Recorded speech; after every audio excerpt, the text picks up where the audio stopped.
Yo, we are back here on the Sauce with another football video, second one of the year. Feels good to be talking football again. Got two quick announcements. First, the live show. This is brand new this year. I'll be live every single Saturday, every single Sunday morning at 10 a.m. Going through the entire slate. So make sure you tune in on Saturday, Sunday mornings, all season, starting this Saturday. Second announcement, I just dropped my top 7 college football future bets. I did win totals, over and under. You can find that on the Sauce Network app or KyleKirms.com. Make sure you check it out. Anyway, we got another football game to cap here. Illinois versus let's go. Welcome to the Sauce. The Sauce.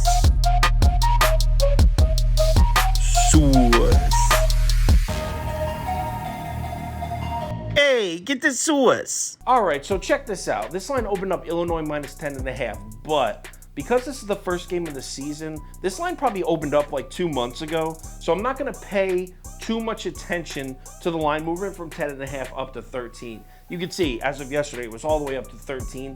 2.5 points is a significant movement, but over the course of 2 months in the first game of the season, let's kind of disregard that. As you can see, the public's pretty heavy on the Illini here. Money's definitely leaning Illinois all last night through this morning, and the books continue to react to it. Now, I'm going to disregard the early line movement, but look what happened from last night to this morning.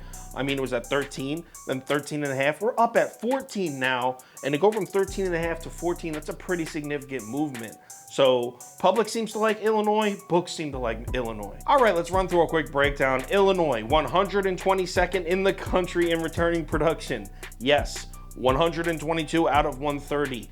This team got gutted on both sides of the ball. The side that we're going to talk about more, though, is the defense. This Illinois team was carried by its defense last year.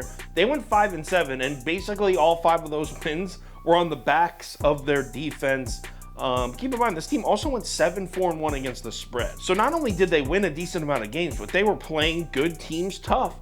This Illinois defense was severely underrated last year. So I guess the question then has to be, are we going to see this same Illinois defense tomorrow that we saw all last season? I mean, they were 30th in the FBS in schedule adjusted defensive efficiency last year. That's a really good number for this Illinois team, especially when you have a shitty offense doing you no favors. If Illinois' defense can repeat and play the exact same this year that they played last year, this team's going to win some football games and cover a lot of spreads, trust me. But here's the thing, that's a huge if, because like I said, they got gutted. Yeah, defensive coordinator Ryan Walters is back, but they lost a corner, a safety, 2 linebackers, and a nose tackle on that Illinois defense. 5 starters, a ton of production guys. But that still does leave 6 returning starters and the defensive coordinator. So I think Illinois' defense will be solid. I just think it takes a pretty significant step backwards.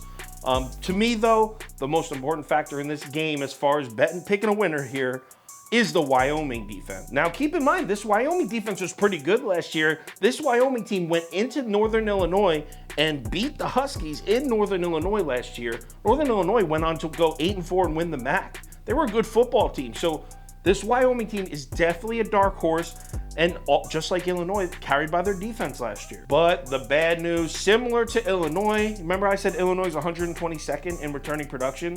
Wyoming's 112th. So they're right down there with them. Also got completely gutted. Most notable, Chad Moma is gone. Their star linebacker from last year. He had 142 tackles last year. He was drafted in the 3rd round by the Jags. But to be fair to Wyoming, they do bring back a few really good pieces, including a solid middle linebacker in Easton Gibbs, and their nose tackle's a monster. Cole, I think his name's Cole Godbout. 70 tackles, 5 sacks, and 5 passes batted down from the nose tackle position. For those that don't look at a lot of football stats, the nose tackle does not rack up numbers like that usually. Now, one more thing I want to add on for Wyoming. So similar to Illinois, both these teams had good defenses last year. Both teams bring back their defensive coordinator, and both teams lost a lot of production on the field. Another thing both teams did was pick up a new quarterback in the transfer portal. I didn't even mention it. Illinois picked up Tommy DeVito from Syracuse. I don't even think that's an upgrade from Brandon Peters from last year. But the Wyoming quarterback is an upgrade. The Cowboys bring in Andrew Peasley, who transfers in from Utah State. That Utah State quarterback is staying for his 6th season. That's why Beasley transferred, because I guess he was just waiting for that starting job. That's just never going to happen. Transfers over to Wyoming. Obviously, he's going to start. Definitely an upgrade from what they were working with last year. So let's close this video up and make some bets here. We got two awful offenses last year. I think Illinois' offense might be equally as bad this year. I think Wyoming's offense takes a small step forward.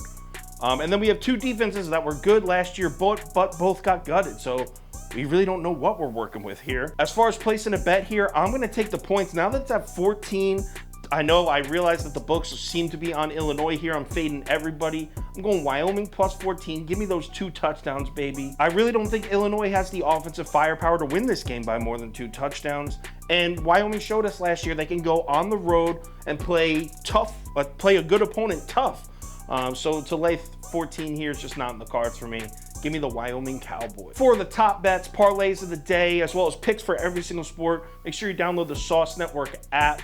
It's available in Apple Store, Google Play, all of that. Or check out KyleKirms.com. All the information's on the website as well as the app. Also, if there's any crazy last-minute changes, injury updates, money shift, line movement, anything like that, I will definitely keep you posted on my Twitter, Instagram story, and Facebook. Make sure you check one of those 3 platforms before you place your bets. I know it's week 0 and it's not officially the first college football Saturday, but it kind of is. So let's lay some bets down. Remember, pick your spots, play smart. Let's make some money this weekend, and I'll talk to you later.